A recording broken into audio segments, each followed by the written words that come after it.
Special edition daw ito. Special dahil pag-uusapan natin ang mga kaganapan nitong nakarang linggo. Partikular kaugnay sa Senado at sa impeachment na nakabinbin ngayon sa Senado. Sana subaybayan nyo at huwag nyo kaming iwan para sa episode na ito. Sasagutin natin ilang mga katanungan mula sa mga kaibigan natin sa media, mga kaibigan natin nagpapadala ng text, at gayon din mga kaibigan na nagpapadala ng mga katanungan sa iba't ibang social media platforms namin. Pinili namin na sa pamamagitan ng podcast ito gawin dahil sang-ayon sa Rule 18 ng aming Rules on Impeachment. Hindi maaaring magsalita ang presiding officer o sino mang senator judge, kabilang na ang mga abogado ng prosecutor, ang mga abogado ng respondent at ang respondent kaugnay sa merits ng kasong ito. Sa pamamagitan ng podcast, mas matitiyak namin na buong ingat naming hindi lalabagin ang provision na yan ng aming rules. Kung kaya, ito ang paraan para masagot namin yung mga katanungang hindi lalabag sa Rule 18 ng aming impeachment rules. Muna natin. Senator, kwento nyo kung paano kayo naging presiding officer. Sang-ayon sa rules ng presiding officer ay pwedeng pagbotohan matapos itong amyendahan ng huling sesyon ng Senado noong Hunyo. So, nagbotohan ng Senado para piliin akong presiding officer. Nag-abstain ako at hindi ako bumoto doon. Kaya ang boto ay 12 lamang para sa akin. Iliwanagin ko tulad ng sinabi ko sa aking opening statement o talumpati na pambungad. Hindi ko ginusto to, hindi ko hiningi ito, hindi ko hinanap ito, pero hindi ko rin tatalikuran ang inaatas na responsibilidad sa akin na tulungan ang Senado at Impeachment Court na malampasan itong bahaging ito ng kasaysayan ng Senado at Impeachment Court kaugnay sa impeachment complaint laban sa ating ikalawang Pangulo. Hi, I'm Joel. I'm musician. Question lang po. Senator, as a presiding officer, do you feel any pressure right now? Wala. Dahil bahagi lang naman siya ng trabahong pwede gampanan ng isang senador kung maatasan siya bilang isang presiding officer. Hindi naman, wala namang pressure. Paano nyo tinitiyak na ang bawat ruling at desisyon ng impeachment court ay patas? Lalo na pag may magkakaibang interpretasyon ng konstitusyon at Senate rules. Ang definisyon ng pagiging patas, ika nga, ang definisyon ng justice sa simpleng pananalita sa Ingles ay giving every man his due. Binibigay mo kung ano yung nararapat sa kanya. Yun ang sinisikap kong gawin. Ibigay sa kada partido nararapat sa kanila, subalit may dagdag. At kung ano ang binigay mo sa isang partido, dapat yun din ang gawin mo sa kabila. Kaya nung nabigyan ng pagkakataon, hindi ba magsalita ang prosecution na parang nagkukwento na sila. Sabi ko nga doon, peroration. Hindi na napigilan, nalagay na sa record. So dapat, ang patas at tamang gawin, bigyan mo rin ng pagkakataon yung kabilang panig na magsalita din sa pamamagitan ng pagkakataong binigay sa kabila nung nauna na dahil sa tanong ng isang senator judge. Hi, Christian here, isang pribadong empleyado. Sir Cheese, isang curious question. Sa nirami-rami ng objections at motions, piling nyo ba minsan referee na kayo? Yun naman talaga ang trabaho ng isang presiding officer o judge. Mag-referee sa pagitan ng abogado ng mga partido para matiyak na papangalagaan ng karapatan ng magkabilang panig. Nagsalita si Senator Bam na sana wag masyadong technical para makasagot yung testigo ng diretso. Nagsalita din si Senator Pia. Sabi may rules tayo, may dahilan kung bakit may rules tayo. Yun ang binabalanse, pilit kong binabalanse sa mga pagpapasyang ginagawa ko bilang presiding officer na matitiyak ko na kung ano man ang pagtratong binigay ko sa prosecution, yun din ang pagtratong dapat ibigay sa respondent upang pantay na pagkakataon ang binigay mo para ipresenta nila yung kanilang ebidensya at yung kasong gusto nilang mapanood at makita ng ating mga kababayan. Ano ang tugon nyo sa mga punas ng minority at sa petisyon na kumukwestiyon sa legalidad ng pagiging presiding officer mo sa trial? Karapatan po nila yan at mas maganda ngang iakyat nila sa Korte Suprema upang mapagpasyahan ng may buong linaw para sa hindi malayong hinaharap o sa hinaharap kung mangyari man ito muli. May gabay na tayo kung pwede nga ba o hindi yan at hindi na natin pag-aawayan pang muli ito. Napagkasunduan niyo po ba ang conviction threshold ng 16 votes sa ibang senador? Posible bang mabago ito? Hindi namin pinagkasunduan. Hindi ko pinagpapaalam ang aking anuman ang sasabihin ko, ang tanumpating bibigay ko. Gayon din naman ang ibang senador. Hindi naman sila nagpapaalam sa akin ang sasabihin nila bago nila sabihin. Subalit may nakausap akong ilang mga senador kaugnay dito at sang-ayon sila sa aking posisyon. Sa katunayan, liliwanagin ko, hindi ko ito posisyon. Ito ang umiiral na batas sa ngayon. Base sa probisyon ng konstitusyon, base sa desisyon desisyon ng Korte Suprema sa Bayan versus Zamora, maliwanag yung paliwanag ng Korte Suprema doon. Ano ba ang sitwasyon ng Senado sa ngayon? Merong 21 senador, 2 ang nakapiit, ang isa ay hindi matagpuan. Yung kaso sa Bayan versus Zamora, klaro't maliwanag na 23 lamang ang senador dahil si dating Vice President, dating President, dating Senator Gloria Macapagal Arroyo ay nahalal bilang Vice President noong 1998. So klarong 23 lang. Walang nakapiit, walang nawawala, walang nagtatago. Klarong 23 lang. Pero ang sinabi ng Korte Suprema, sa pagratipika lamang ng isang tratado, ang bilang pa rin na dapat sundin ay 24. Hindi magiging 23 dahil ang nakalagay sa pagratipika ng tratado ay 23 senators. Lalo pa siguro kaya kung impeachment ang pag-uusapan, na karapatan ng isang tao ang pinag-uusapan, hindi lamang karapatan ng isang tao, mandatong binigay sa kanya ng milyon nating mga kababayan. Mas dapat siguro na maging stricto tayo tulad ng sa pagratipika sa mga tratado. Gaya ng sinabi ko, ito ang kasalukuyang batas na umiiral. Naalala ko yung aking professor sa Constitutional Law, the late former Professor Perfecto Fernandez. Sabi niya sa amin, when the trial court makes a mistake, it is appealable to the Court of Appeals. When the Court of Appeals makes a mistake, it is appealable to the Supreme Court. If the Supreme Court makes a mistake, it becomes part of the law of the land. Ito ang umiiral pong desisyon ng Korte Suprema, sang-ayon man po tayo o hindi. Kaya nga sinabi ko, kung sino man ang hindi sang-ayon sa posisyong ito, hindi lamang ng presiding officer, pati na rin ng impeachment court. Dahil wala namang umapila o naghahanap ng rekonsiderasyon sa aking pasya at sinabi, may pagkakataon silang iakyat ito sa Korte Suprema dahil justiciable controversy na ito. Depende siyempre sa pagpapasa ng Korte Suprema din, sa palagay ko ay pwede nang iakyat at hinug ito. Bakit ko sinasabi ito? Ang impeachment process ay highly political. Klaro naman po, hindi ba? Na may magkabilang panig na magkaiba ang sinusulong. Pabor o kontra man sa impeachment, pabor o kontra man sa nasasakdal. Hindi ba dapat lamang na kapag natapos ang impeachment, tapos na rin ang gulo, away at bangayan? Impeachment ang proseso para tumuldok dito sa prosesong ito. Ang pangit naman at ang lungkot, kung matapos namin magdesisyon na may 14 o 15 boto, dun pa lamang mag-aaway-away uli, ay convicted, ay acquitted, dahil magkaiba sila ng pananaw. Sana kung sakasakali, mapagpasahan ito ng Korte Suprema kung may aakyat man sa Korte Suprema, bago pa man magkaroon ng pinal na kapasahan ng Senado, para hindi na tayo magsimula muli sa pinagsimula natin, na may gulo, may away, at may bangayan. Sana ito impeachment process, sino man ang manalo, sino man ang magwagi, maging tuldok na, kaugnay sa bangayan, away, hindi pagkakaunawaan, at mga akusasyon laban kanino man, upang ito'y mapaliwanag, mabigyang linaw, at makita rin ng ating mga kababayan. Hi Sen! I'm Chelsea and I'm a student. Curious lang po ako, mainit po ba yung suot niyo na robe? Actually, mainit doon. Pinalakasan ko yung aircon ilang beses na dahil makapal yung robe na nakuha. Itong impeachment robe na ito, binili pa ito para sa nakarang impeachment noong 2025. Senate President pa ako nung in-order namin yung mga robe na yan. Konting dagdag na lang para dun sa mga bagong senador na pumasok noong 2025 na hindi bahagi noong nakaraang kongreso ang binili ng Senado para sa mga impeachment senator judges.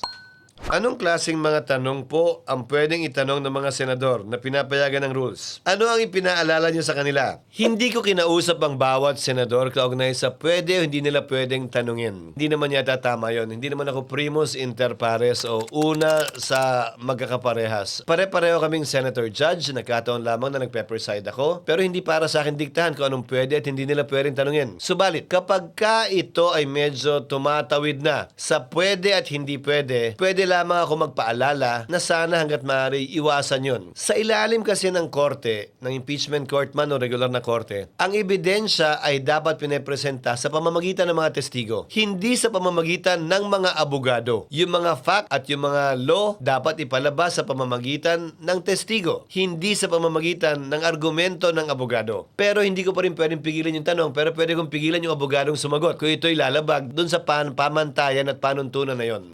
Sa mga nagdaang impeachment trials, nagkaroon din ba ng limitasyon o demarcation sa pagtatanong ng senator judges? Kung maalala ko, meron din. Pero hindi pinigilan yung mga senador talaga, pinaalalahanan lamang sila. Dahil may buong laya ang bawat senator judge. Tulad lamang ng presiding officer na may buong laya magtanong, na ipukol kung ano man ang katanungan nila sa abogado man o sa testigo. Pantay-pantay po lamang kami at tigi-tigi sa kaming boto pagdating sa pagpapasya kung i-convict o i-acquit ang nasasakdal. Pagpapaalala lamang po ang pwede kong gawin at hindi pagbabawal sa tanong na pwedeng ipokol ng sinumang senator judge. Hi, hello po. I'm Dan. I'm a student. And ganano ako may hutana kay niingon man si Senator Pia na sige siya na ni-stiff neck daw siya sa gigtanaw sa screen. So, ang pangutana is if nanabay monitor po. By Monday, dapat nakalagay na ng monitor sa ibaba ng lamesa ng mga prosecution at saka respondent. Kumbaga nandito. Para makita ng mga nakaupo sa first row. Alalahanin ninyo, ang Senado, nakaharap lahat yan sa rostrum o sa podium. Kaya yung mga TV, nakaharap lahat ng paganon sa prosecution at saka sa respondent. Dahil binaliktad namin yung arrangement, nakaharap sila sa testigo at sa Council for Prosecutors and Respondents, yung mga TV hindi na akma sa kanila, na nakatutok talaga sa kanila. At the rate we are going, ano ang nakikita niyong timeline considering as well the number of witnesses on the list? Sabi ko nga sa trial kahapon, binigyan ko ng pag-asa si Senator Bam. Tingin ko parang diesel ito. Parang diesel na makina, ika nga na kailangan mo ng uminit. Ano mang bagong proseso, bagong trial, syempre nagsasanay pa ang magkabilang panig, nagsasanay pa ang mga senator judges. So ang simula talaga nito ay nangangapa pa ang ilan, kabilang na ako. Medyo may kabagalan talaga sa simula. Pero inaasahan ko na sa mga darating na linggo, mas bibilis na ito dahil masasanay na yung Council for the Prosecutors, yung panel of prosecutors sa parte ng Kamara, at gayon din yung mga Council for Respondents, kabilang na yung mga Senator Judges at ako at si Senate President Win. So mas bibilis ito ng konti sa mga susunod na araw at linggo. Sana po unawain ninyo, pero mas mabilis na po ang takbo ng impeachment nang hindi naman po minamadali yung proseso. Para sa akin, tinataya ko na sana matapos ito bago mag-Nobyembre o Disyembre. Pero hindi ko kaya magsalita ng patapos, depende yan sa ebidensyang naisipresenta ng magkabilang panig. Sa kabila ng listahang binigay ng magkabilang panig, pwede pa rin sila magpresenta ng panibagong testigong wala sa listahan nila. Kung hindi yun available nung binigay nila yung listahan, at basta't bibigyan nila ng 5 araw yung magkabilang panig para alamin kung sino yung testigong yon, para makapaghanda sila na i-cross-examine yung bagong testigo o surprise witness na ipepresenta ng sino mang panig. Hi, I'm Nico, an accountant. Tanong ko lang, Sen, pag humahaba ba ang session, nagpapa-popcorn? Bawal kumain sa plenaryo. Sa katunayan, bawal din nga daw ang tubig nung nagdaang impeachment dahil baka daw may mambato gamit yung mga bote. Nagbigay kami ng tubig ng may buong tiwala dahil yung tubig yata ang binigay namin nakalagay sa bote, hindi nakalagay sa plastic eh. Hi, ako di ay si Kyle Mangubat, usa ka estudyante ug naara ko tani pangutana sen. Nabandayan na ako nga dugay na kaayo mo wa makatindog sa imong lingkuranan. Dabaw may jingle break. Nung Miyerkules ko lang naisipan yon dahil napansin ko ang hirap magpigil ng tawag ng pangailangan. Ika nga. Gayon din sa mga council for the parties. Dahil yung mga senador sa baba, yung mga senator judges, labas-masok naman silang pwede. Pero sa party ko, sa party ni SP Win, sa party ng mga council for the parties ay tila hindi. Kaya ginusto ko nga sanang magkaroon ng break sa gitna para sa call of nature, ika nga. Subalit nung Miyerkules, nung ginawa ko yon, nagpasya na yung prosecution na hindi na lamang magpatuloy sa bago nilang testigo. Kung kaya't hindi na lang break, nag-adjourn na lamang kami. Anong mga aral mula sa mga nakarang impeachment cases ang maaari magsilbing gabay sa Senado upang mas maging maayos at malinaw ang proseso? Hindi lamang mga desisyon ng Korte Suprema, hindi lamang rules ng Senado sa impeachment, hindi lamang rules of court na may subletory application, pero pati yung mga precedents o mga rulings ng mga nakaraang presiding officer ng Senado sa isang impeachment complaint ang basihan po ng aming mga pagpapasya dahil tinuturing na bahagi yon ng kasaysayan at ng legal precedent ng impeachment. So malaki po na itutulong niya sa amin na hindi na namin kailangan mag-imbento pa muli. Ika nga, we don't have to reinvent the wheel. Pwede namin kopyahin lamang yung mga nauna ng ginawa para maging maayos, mabilis, at patas ang impeachment trial na isinasagawa po namin sa ngayon. Hi, ako si M, isang nanay. Tanong ko lang, Sen, tubig lang ba ang pwedeng mainom sa Senado? Hindi naman. May mga nagkakape, may mga nagtsatsa at depende kung anong ilalagay sa water tumbler ng mga senador na laman. Soft drinks man, juice man, iced tea man, nasa sa kanila yon. Pero ako tubig lang. Hindi pa nga masyado maraming tubig kasi nga baka mamaya maihi ako mahirap tumayo nang hindi pa nagbe-break o nagre-recess ang Senado. Ano sa tingin nyo ang pinakamalaking hamon bilang presiding officer ng impeachment trial? Siguro na mapanatili, orderly, mapayapa at maayos yung proceedings dahil tinitiyak ko, darating yung panahon na magkakainitan ng magkabilang panig. Darating ang panahon, hindi lamang initan, hindi pagkakaunawaan ang ilan sa mga senator judges tulad lamang ng mga ordinaryong sesyon namin sa Senado at mga nagdaang impeachment cases. Nagkaroon pa nga ng walkout yung isang dating impeachment kung maalala po ninyo sa ating kasaysayan. Susubukan po naming iwasan yun at yun ang hamon sitwasyon na kinakaharap siguro, hindi lamang ko bilang presiding officer, pero ng bawat senator judge. Dahil tulad ng sinabi ko, hindi naman po ako primus inter pares o una sa mga magkakapantay. Pare-pareho lamang po kaming senator judges. At ang hamon sa amin ay tiyakin na itong prosesong ito ay matatapos ng maayos, matiwasay, at hindi lamang magiging parehas, pero mukhang parehas. We should not only be impartial, but we should also give the impression and appearance that it is impartial. Hindi po maaaring impartial-impartialan lang. Dapat mukha at totoong impartial ang impeachment court. Paano pagsasabayan ng Senado ang impeachment trial at ang regular legislative work pagkatapos ng SONA? May posibilidad bang baguhin ang schedule at may mga mungkahi ba kayong adjustments? Hindi ko po desisyon yan. Desisyon po yan ni Senate President Win Gatchalian. Dahil hindi na po saklaw yan ng pwedeng gampanang tungkulin ng presiding officer ng impeachment. Pero pinanukala ko na po sa kanila. Ikonsidera na gawing umaga ang impeachment trial 9 o 10 o'clock man hanggang 2 o'clock ng hapon o 4-5 oras at ang sesyon ay 3 o'clock o alas 4 hanggang matapos na kami. Bakit? Dahil papasok na rin ang panukalang budget para sa taong 2027. Kailangan mag-conduct ng hearings ng Senado. So habang wala pang ginagawa sa plenaryo, pwedeng suspindihin ang sesyon, suspindihin ang rules para makapag-hearing yung ilang mga komite kaugnay ng budget o kaugnay ng ibang panukalang batas habang nagsesesyon ng Senado kung mga talumpati lang naman ang ide-deliver at wala namang botohan na mangyayari. Pangalawa, mababakante nito ang buong araw ng Webes. So Monday to Wednesday lang po yun, tulad niyon, para sa mga hearing din na kailangan isagawa ng iba't ibang komite. Dahil impeachment ay isa lamang po sa mga trabaho ng Senado at patuloy pa rin yung trabaho po namin bilang mga senador na pag-usapan, pagbotohan at magpasa ng mga makakabuluhang panukalang batas na makakatulong sa ating mga kababayan. Kabilang na po yung taunang budget na pinakamahalagang batas na dapat ipasa ng Kongreso kada taon. Pero hindi ko po decision yun. Suggestion lang yun. Ano ang inyong pinagtutunan ng pansin sa Senado habang nagpapatuloy ang impeachment trial? Hiningan kaming lahat ni Senate President Win Gatchalian ng mga priority bills upang sa gayon yun ang tututukan niya na mapasa sa pagbubukas muli ng Senado matapos ang SONA. Inaasahan ko na yun yung magiging pangunahing tututukan ng Senado. Hindi lamang ako, pati ibang mga senador dahil ang listahan ito ay nanggaling hindi lamang sa isa, kung hindi galing sa lahat. Hello, ako Gilles Jose. I'm a student. Gusto ko lang mabalaan kung pwede ba mag-absent ang mga senador during the impeachment trial. Pwede. Kung talagang kinakailangan at kung hindi talaga may iwasan, parang sesyon din naman yan. Dapat mag-attend ng sesyon, dapat mag-attend ng trial. Subalit kung may sakit, may karamdaman, hindi umabot, may magandang dahilan, pwede dahil court of record ang impeachment court. Parang korte rin yung ordinary na may rolyo. So lahat ng pinag-usapan sa hearing na mismo, pwede mong basahin o panoorin gamit ang records ng Senado.